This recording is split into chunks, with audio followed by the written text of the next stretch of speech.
Some black lives just don't matter, well, in the eyes of progressives. Because if you're a black man gunned down by another black man, no one will care. MSNBC won't care, Al Sharpton won't care, Jesse Jackson won't care. And the reason they don't care is rather twisted. They don't care because at that point you pose no benefit to them. You're useless because you don't further their agenda. I like rebels with or without a cause, and our next guest is a perfect fit because when his Facebook page was shut down, the uproar was all because he had published a video commentary critical of President Barack Obama, and those nerds at Facebook were determined to censor his political beliefs. Horse hockey. The part about criticizing the president is true, but the page was crashed because he violated one of Facebook's most sacred tenets.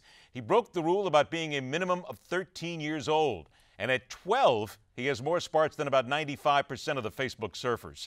Let's welcome the young man who personifies the attitude of fear nothing and question everything, C.J. Pearson. C.J., thanks a lot for joining us, young man.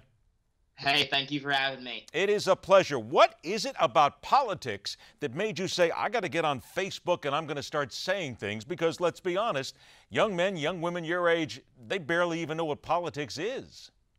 You're completely right, and that's something we need to change. And what pushed me really to get involved in the political process as a whole was my urge and my motivation to make a difference in the political arena.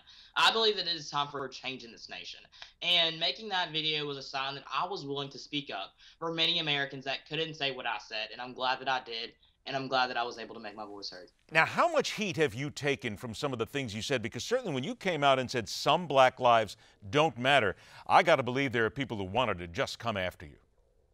Now, I'm sure there were, but I didn't really see it. So I think the matter of the entire thing is really take all that with a grain of salt and just stay true to yourself. If you don't receive any pushback, you're not pushing hard enough. And when I do receive that pushback, it makes me feel like I did a good job. Where'd this come from, though, CJ? Was it your mom, your family, somebody? What is it that that got to you that said that this is what I want to do? There had to be something.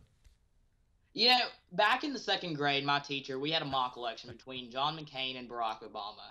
I did my due diligence. I researched John McCain, and I found out he was a former prisoner of war. And to me, I could support a man that was willing to give up his life for his country, and that's someone that I would completely support.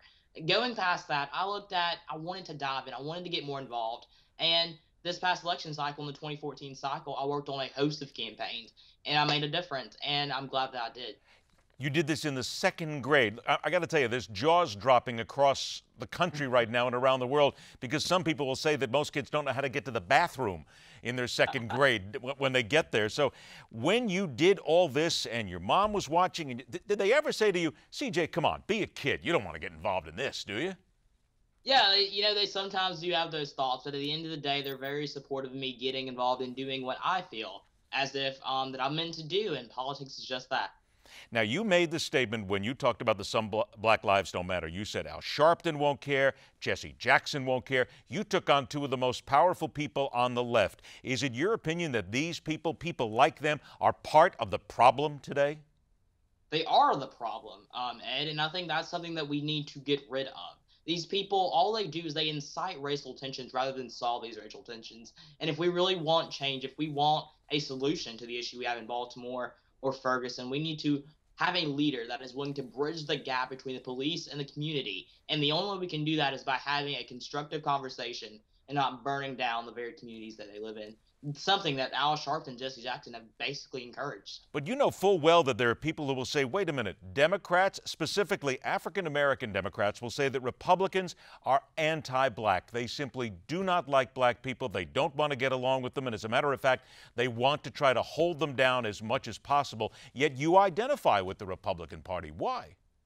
Many people would say that, but I would counter with limited government, liberty, equal opportunity. These are beliefs that cross all racial boundaries that everyone can believe in. We support a limited government because we don't believe that the government has a role in your life that is bigger than what you have. We believe for you to look to yourself and not look to the government. That teaches you independence. And we believe that everyone should have an equal opportunity to success and no one should be penalized for their success. So in the event that you achieve success, we're not going to take it away from you. But the Democrats, on the other hand, you may lose that quicker than you received it. I only got about 45 seconds left. Senator Rand Paul tweeted about you, and here's what he said. C.J. Pearson, a remarkable young man who understands the importance of standing up for liberty, a breath of fresh air with a very bright future ahead. If you could vote, does Rand Paul have your vote? Rand Paul definitely does have my support. He is an amazing person who is dedicated to liberty and the Constitution. That's someone we need in the White House, and I hope my fellow party members and the American people will send this man to the White House. CJ, you know, right now you sound like you're running for office. Well, you know, one day.